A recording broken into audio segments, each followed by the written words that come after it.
From American malls to a different story that takes us across the globe. A Torrance woman was so moved by the lives of 2 orphaned children, she decided to help, and her journey took her all the way to Africa. Franklin D. Neely has the story. I want to challenge each one of you that are sitting in your comfortable living room, in your warm house, to take a look at what's going on in this world. Imagine you hear of 2 children kidnapped from their home while their parents are tortured and killed.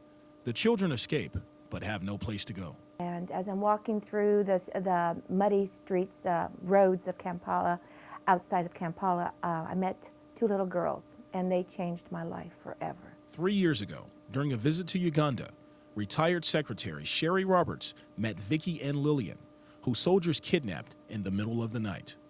Their parents were beaten and tortured. The girls escaped eventually and got help from a church, and their story inspired Roberts to begin what she calls a mission from God. Here I am 7,000 miles away from my comfort of my home, and I'm hearing how children are treated in another part of the world and nobody's doing anything. Less than 6 months later, Sherry and her husband Ken opened the New Creation School. And I can't even tell you what happened.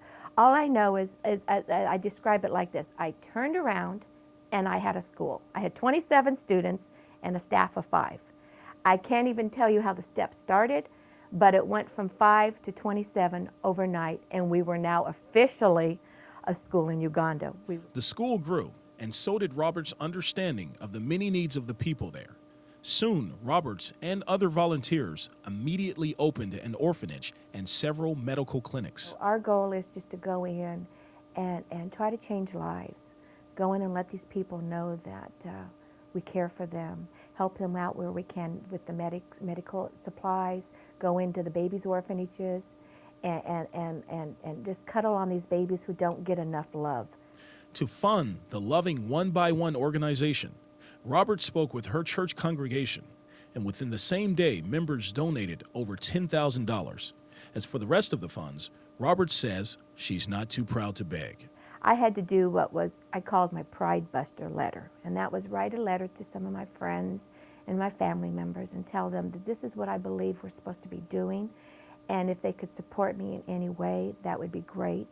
As a result, so many people wanted to help, and those that donate their money and time must all share similar qualities. Whatever Sherry needs, I will help her with, and then when we go to Uganda, whatever needs to be done, I'm there to help her do it, and just wherever they put me, that's what I do.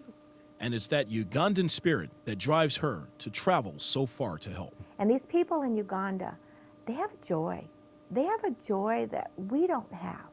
I mean, people say, how can you be happy? How can you be happy? You don't even know if you're going to have enough food to eat tomorrow. You don't even know where your next meal's coming. But they have a real peace. After speaking with Sherry Roberts, what we see here in this little home in Torrance, California is proof of how one woman, one person, can change lives and change a country. For This Week in Torrance, I'm Franklin D. Neely. For more information on how you can donate or become a volunteer for the Loving One by One organization,